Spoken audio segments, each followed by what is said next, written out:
Hey everyone. So I haven't done a live in a little bit. As some of you know, I'm back at work. COVID is COVID.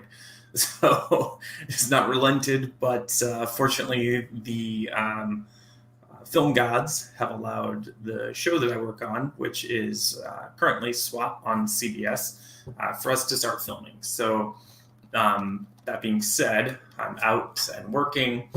And I thought I would share with you guys one of the things that I do in my day job using photography in visual effects and what I do. So this is something that I do almost on like every set. And what you're seeing up here on um, the my right, no, my left, is a screen capture of what's called photogrammetry. So my visual effects friends, if you happen to be watching this, like, duh, of course. Those of you who are more into the landscape photos and things like that I post may know me as Mountainscape 1, Mountainscape 2, Beach and Sunset, right? So this is decisively not that, but I have dogs conversing outside of my office door. But I thought I'd share it with you nonetheless because it's just an interesting way for you guys to kind of see some of the other stuff that I do and what I create in my day to day. So I'm going to share this screen and make it big for you. My dogs are going to talk and bark in the background. They're fighting because they can't get in the door. And so I might have to let them in before they take over the whole thing. So, all right. So this is a backlot that we shoot on, and what I've done here is you can see over here. There's this data set of photography. This is tons of photos that I've taken on the lot. This is one particular spot that will work.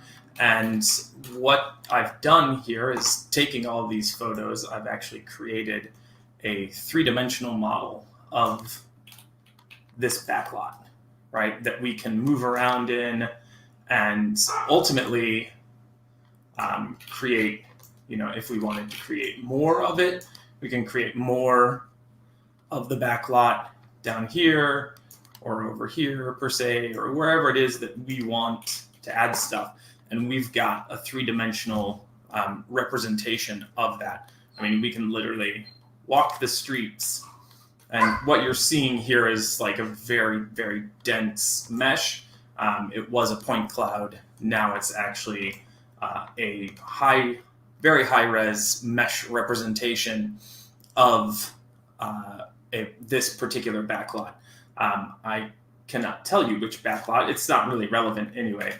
But what you can see is this is, actual 3D representation. So not in this case, but in other cases, like we could actually, come in here and, model parts out, blow them up.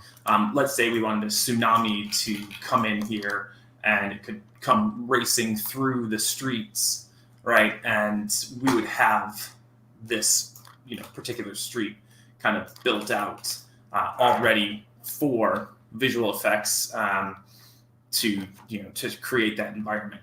So this isn't by any means complete. This was actually, so this has been running for I think about 8 hours today. The data set that I captured for this, it takes a while to process this. I still have to texture it so you'll actually like see the photographs on here. It will look just like the actual backlot that this was taken from, and the photographs that were created to produce it.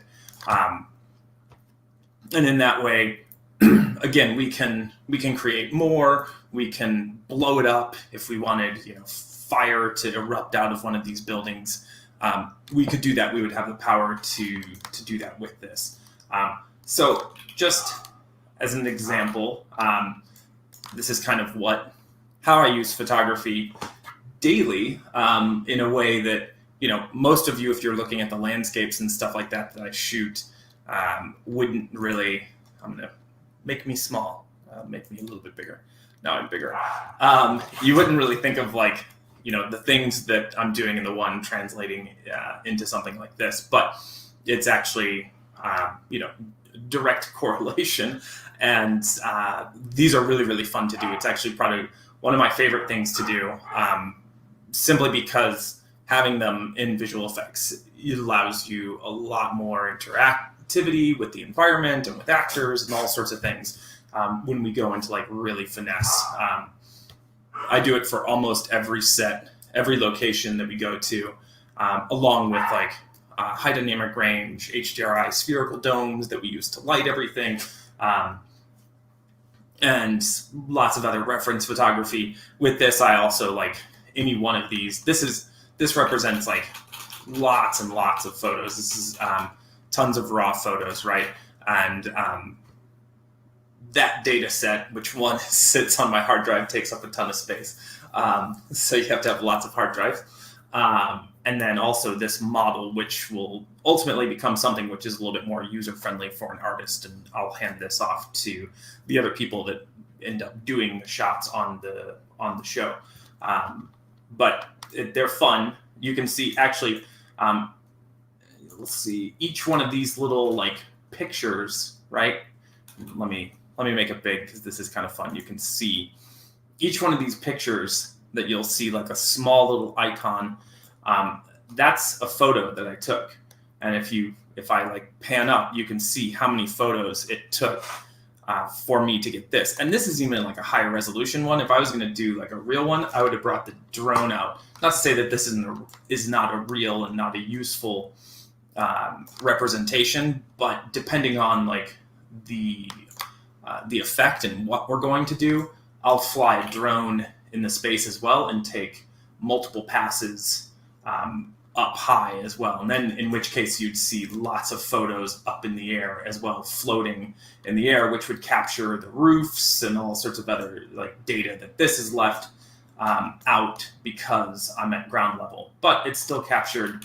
You can see if I finish the mesh on this, you'd actually see like lamp posts and all sorts of things in here, which is super cool stuff. It's like crazy the amount of detail that that this will pick up.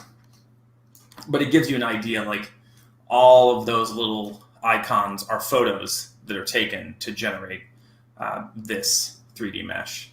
So at any rate, I just thought I would share that as I was letting it cook all day. That was part of my work today. Otherwise it was scouts and meetings and all sorts of other fun stuff. So thought somebody might find that interesting. Feel free to comment. I'll respond back as always. If you have any questions about it or want to follow up. So again, just how I use, hello Blue. No, that's Rua, my little puppy.